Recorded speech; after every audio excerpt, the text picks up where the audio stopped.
আচ্ছা, আমরা বাঙালিরা মনে হয় শাকই বেশি পছন্দ করি, তাই না? আমার কাছে তো শাক অনেক ভালো লাগে। আপনাদের কাছে কেমন লাগে? আর শাকের সাথে যদি হয় ইলিশ মাছ ভাজা, ইস!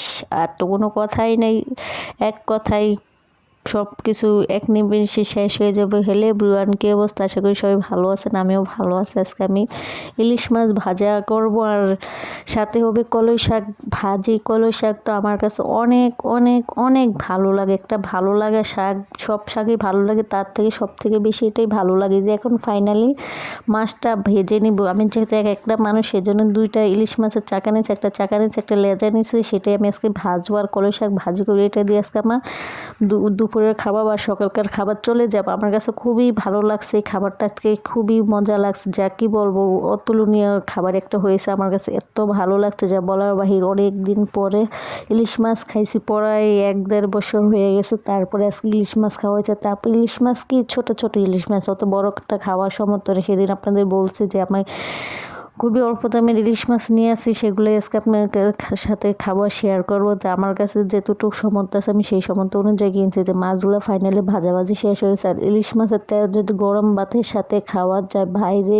ভাই, এত ভালো লাগে যা বলার বাইরে। যারা খাইছেন তারাই শুধু বুঝান, যারা না খাইছেন তারা বুঝবে না। তো ইলিশ মাছ ভাজাভাজি শেষ হওয়ার পরে এখন ভাতটা ছেঁকা দিয়ে নিলাম। ছেঁকা দেওয়ার পরে যে এখন আবার শাকগুলা দিয়ে দিব। ইলিশ মাছের তেল একটু আর রয়ে গেছে, সেটার মধ্যে দিয়ে দেবো। ইলিশ মাছের তেল দিয়ে শাকটা ভাজি করছে, এত ভালো হয়েছে। পরবর্তী আবার আরেকবার করে বাগার দিছে, খুবই ভালো লাগছে। এই যে এই শাকগুলো, কলই শাকগুলো কলই শাক আনছে 20 টাকা দিয়ে, এত ভালো লাগছে যা বলার বাহিরে। কলই শাক আমি অনেক পছন্দ, কিন্তু কলই শাক কাটতে গেলাম অনেক কষ্ট।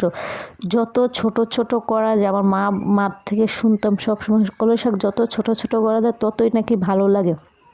তো ফাইনালি আমি সবগুলো করার ভিতরে দিয়ে এখন পরিমাণ মতো লবণ দিয়ে দিছি। আর আমি শাকটা বেশি একটা ঢাকনা দেবো না, হালকা একটু ঢাকনা দিয়ে ঢাকনাটা উঠিয়ে নেবো, কারণ এই শাকটা সবুজ সবুজ থাকলে খুবই ভালো লাগে।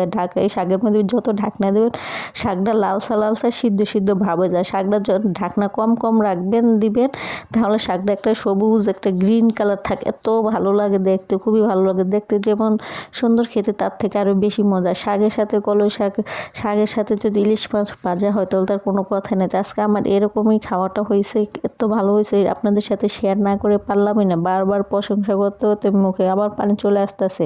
তো ফাইনালি শাকটার অন্য পাত্রের মধ্যে ঢালি নিয়ে যেতে অল্প একটু শাক হয়ে গেছে, 2-4 শাকটা সরিয়ে নিয়ে পানিটা শুকিয়ে নিয়ে এখানে পেঁয়াজ আর মরিচ দিয়ে দিচ্ছি। আর মরিচ পেস্ট আজকে আমি বেশি একটা ভাজবো না, ব্রাউন কালার করবো না। আর শাকের সাথেই রসুন ভাজাও দিব না, রসুন দিলেই কলই শাকে রসুন দিলে একটা স্মেল আসে, অন্যরকম ভালো লাগে না। আর এই শাকের মধ্যে যদি আপনি মরিচটা আর পেঁয়াজটা একটু হালকা ভাজেন, হালকা হালকা কাঁচা থাকবে, হালকা হালকা লালটা ফেরাবে, তাহলে শাকের সাথে মিশে যাবে, খেতে ভালো লাগে। যদি ব্রাউন কালার করে ভাজেন না, একটু ভালো লাগে না, আমার কাছে ভালো লাগে না। আপনাদের কাছে কার কেমন লাগে আমি জানি না, আমার কাছে এরকমটাই ভালো লাগে।